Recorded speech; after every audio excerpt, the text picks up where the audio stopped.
नमस्कार. माझा संघर्ष आणि मी या कार्यक्रमात मी अनघा मोडक तुमच्या सगळ्यांचं मनपूर्वक स्वागत करते. एक शेर असं सांगतो कि शतरंज का खेल मुझे वाकई बहुत पसंद है. खेल में तो सही मगर अपने अपनों को नहीं मारते. एखादी सोंगटी कमकुवत झाली तर तिच्या पाठीशी सगळ्या सोंगट्या उभ्या राहतात.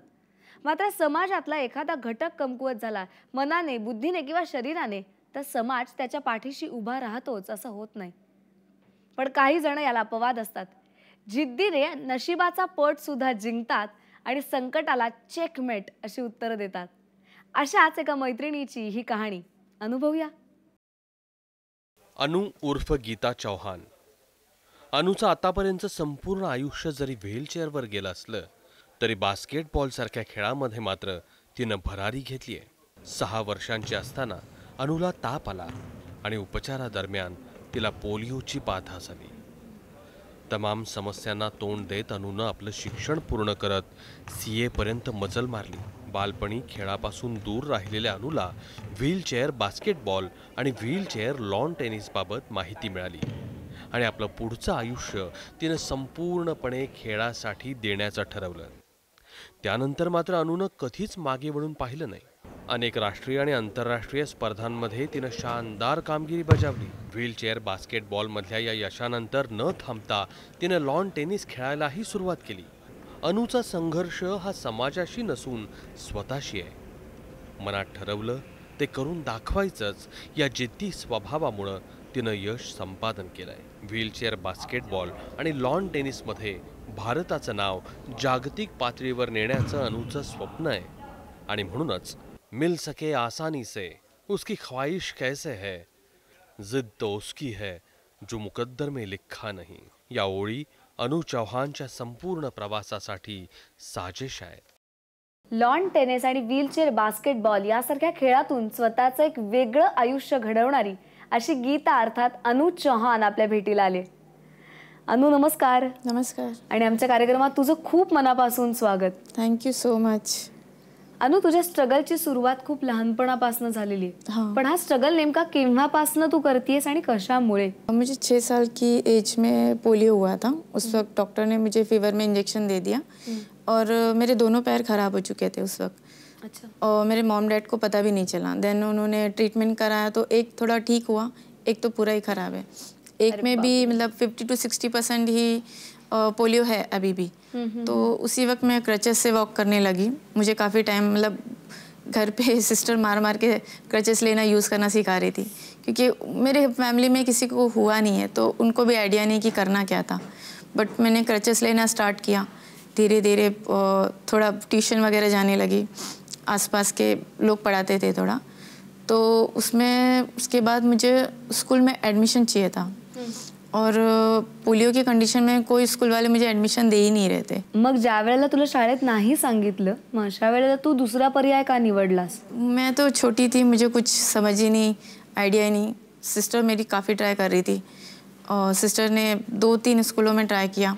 नहीं हुआ तो फिर एक अपनी गवर्नमेंट स्कूल होती है ना, म्यूनसिपालिटी जिसे कहते हैं, उसमें ट्राई किया. उन्होंने भी मना किया स्टार्टिंग में. फिर कुछ 6 मंथ के बाद वहाँ के प्रिंसिपल चेंज हो गए तो मेरी दीदी ने फिर से ट्राई किया मेरे लिए. तो उनसे रिक्वेस्ट करके उन्होंने मेरा एक एग्ज़ाम लिया था उस टाइम पे. उन्हें परफेक्ट लगा तो उन्होंने मुझे एक स्कूल में एडमिशन दिया.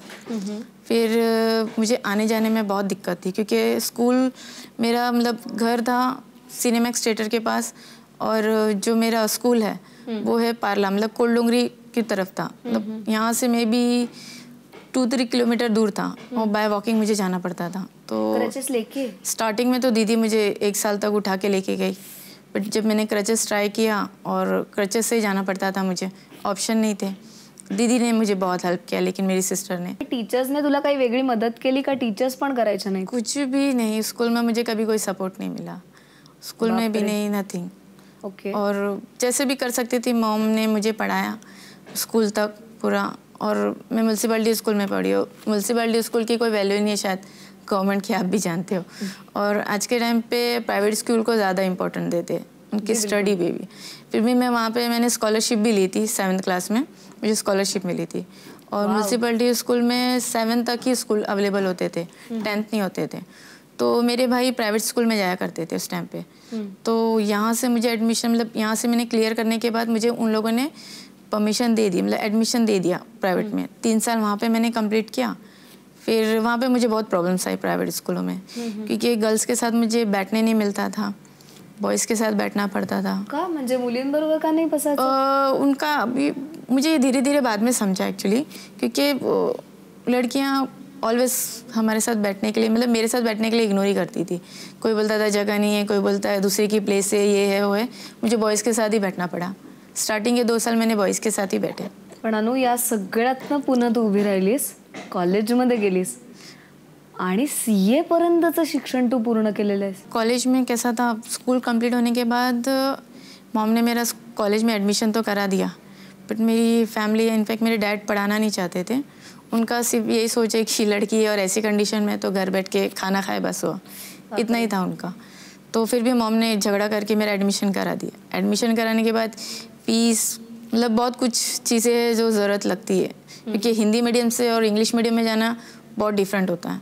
और भी सडनली हमें कोई इंग्लिश टीचर्स वगैरह इतना ख़ास नहीं थे उस टाइम पे, और मैंने क्लासेस के लिए ट्राई किया, बट फीस इतनी थी कि पॉसिबल नहीं।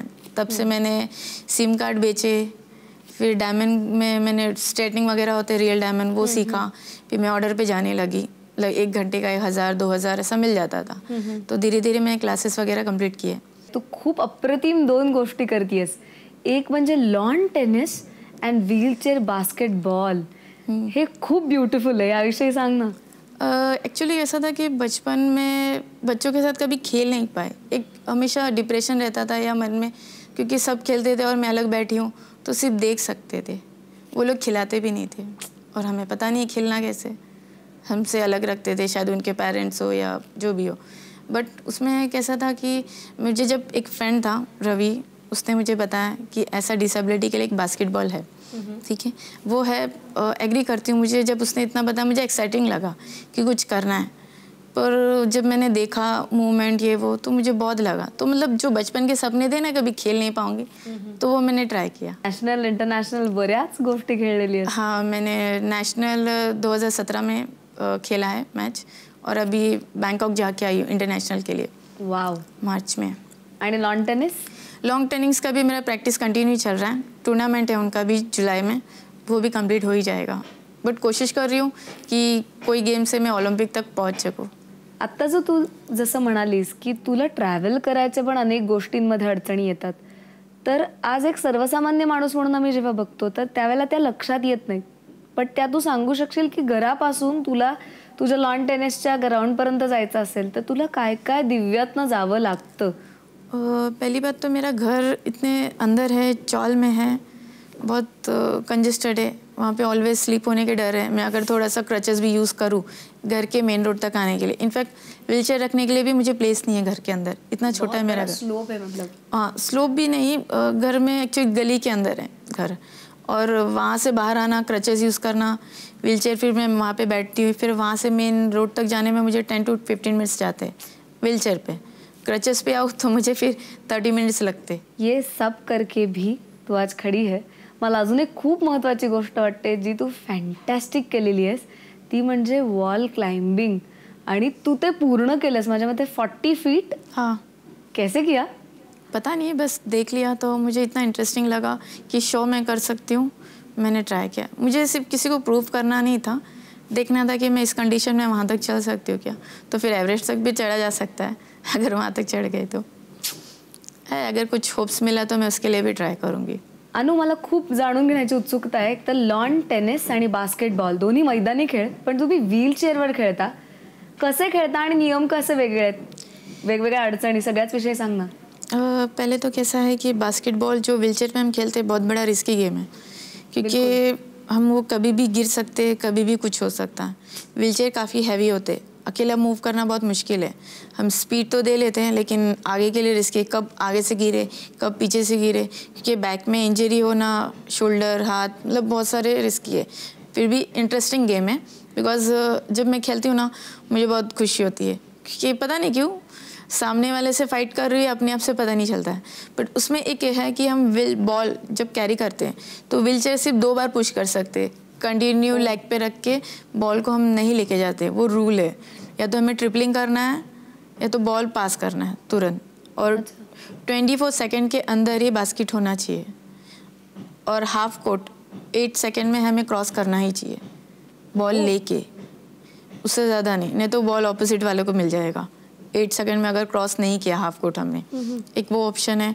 और टेनिस में तो इजीली लगता है थोड़ा सा, बट उनकी जो व्हीलचेयर की हमारी मूवमेंट है बहुत कंट्रोल होनी चाहिए, क्योंकि अगर हमने थोड़ा स्पीड दिया तो वो आगे निकल जाएगा और बॉल कहीं और चला जाएगा, उसमें ऐसा है।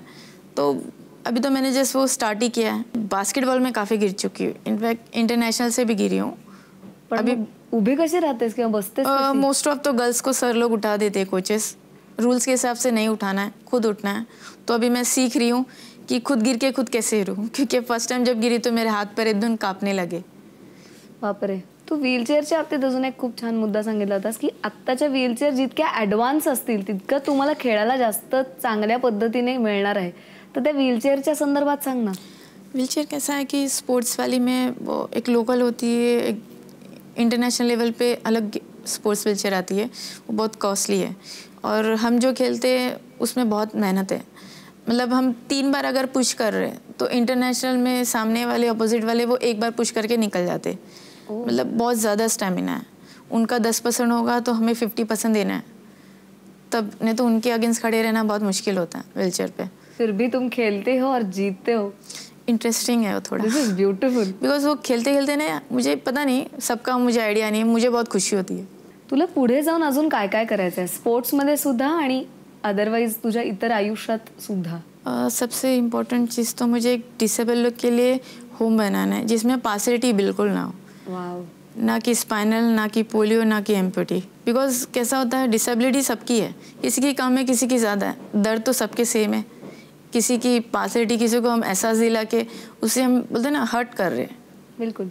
अब बार बार बोलोगे तो वो थोड़ा अजीब लगता है। मतलब कैसा है ना, जो हमारे लिए लड़ते कि हमें हक दिलाना है, जब आप लोग ही हमारे साथ पासिलिटी करेंगे तो फिर दुनिया कहाँ से हमें हक के लिए लड़ेगी।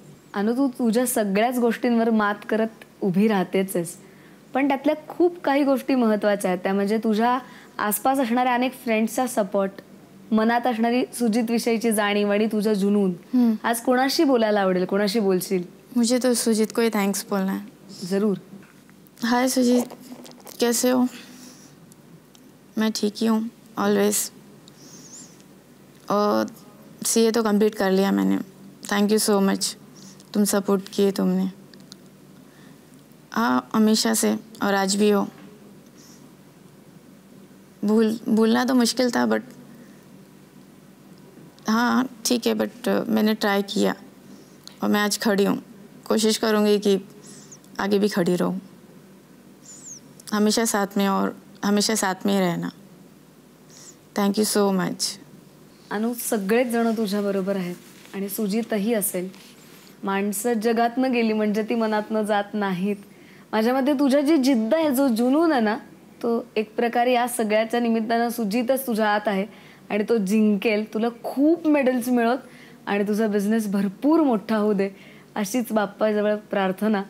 All the very best dear. Thank you so much. Thank you. तू इथे आलीस, खूप मनमोकळ्या गप्पा मारल्यास, त्याबद्दल एबीपी माझाकडून तुला एक छोटीशी भेट.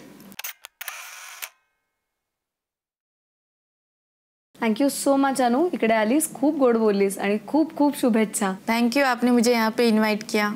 Thank you so much. अनुचा प्रवास आजच्या भागात आपण उलगडलाच, पण अशा अनेक कथा आपल्याला पुढच्याही भागात अनुभवायच्या आहेत. पण त्यासाठी आपलं तर ठरलंय ना, रडायचं नाही, लढायचंय, लढताना सुद्धा हसायचंय, कारण आयुष्य खूप सुंदर आहे, अधिक सुंदर करायचंय. अशा सुंदर कहाण्यांसह पुढच्या भागात भेटूच, पण तुम्ही मात्र बघत राहा एबीपी माझा.